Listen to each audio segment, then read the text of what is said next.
Hello बच्चों, let us see the question. The work done by a gas taken through a closed process ABCA is. Question ये कह रहा है कि एक क्लोज प्रोसेस है ABCA, उसके द्वारा कितना वर्डन किया गया ये हमें बताना है। एक ग्राफ दिया हुआ है, इस ग्राफ के द्वारा हमें बताना है। 4 ऑप्शन दिया है, सही ऑप्शन का चुनाव करना है। फर्स्ट ऑप्शन में दिया है 6P0 V0, सेकंड ऑप्शन में कह रहा है 4P0 V0, थर्ड ऑप्शन में कह रहा है P0 V0 और थर्ड ऑप्शन में कह रहा है 0। तो आइए देखते हैं इस क्वेश्चन का मेन की कॉन्सेप्ट क्या है और फिर इस क्वेश्चन को हम लोग सॉल्व करेंगे। तो की कॉन्सेप्ट में हम लोग समझेंगे कि वो कौन सा ऐसा कॉन्सेप्ट है जिसके बेस पर हम लोग इस क्वेश्चन को सॉल्व कर सकते हैं।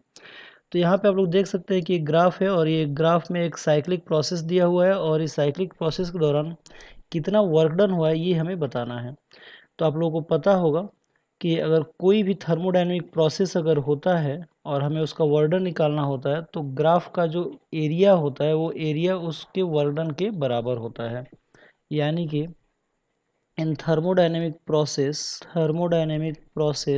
The work done is equal to area under the curve. ठीक है, तो हमें इसका एरिया निकालना है। तो आइए देखते हैं सोल्यूशन वाले पार्ट में कि इसका एरिया कितना होगा। तो आप लोग देख सकते हैं कि यहाँ पे एक ट्रायंगल दिया है, हमें किसका निकालना है, तो हमें वर्क डन निकालना है इस प्रोसेस का। तो इसका जो वर्क डन होगा वो area of triangle A B C के बराबर होगा, ABC के बराबर होगा। ठीक है, तो जो वर्क डन होगा, तो एरिया का फॉर्मूला क्या होता है ट्रायंगल का, 1/2 इंटू बेस इंटू हाइट। ठीक है, तो आप लोग देख सकते हैं कि जो बेस है यहाँ पे ये 5V-2 भी हो जाएगा। ठीक है, यानी कि जो बेस होगा ये 5V0-2V0 के बराबर होगा और ये कितना हो जाएगा 3V0 के बराबर हो जाएगा।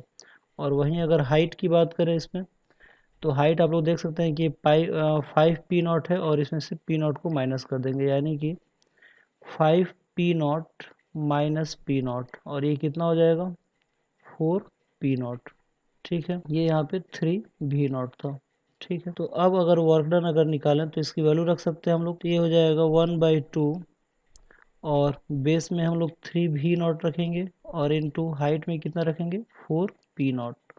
तो ये 2 से ये 4 कैंसिल आउट हो जाएगा, तो जो डेल्टा डब्ल्यू की वैल्यू आ जाएगी 6P0 V0 आएगा। ठीक है, तो इस क्वेश्चन का जो सही आंसर होगा वो हो जाएगा 6P0 V0। तो आइए देखते हैं कि कौन सा ऑप्शन में सही आंसर दिया हुआ है। तो आप लोग देख सकते हैं कि जो 6P0 V0 है वो हमारा फर्स्ट ऑप्शन ही दिया हुआ है, यानी कि इस क्वेश्चन का जो सही आंसर हमारा फर्स्ट ऑप्शन होगा। तो आई होप आप लोगों की क्वेश्चन समझ में आया होगा। Thank you very much, good luck.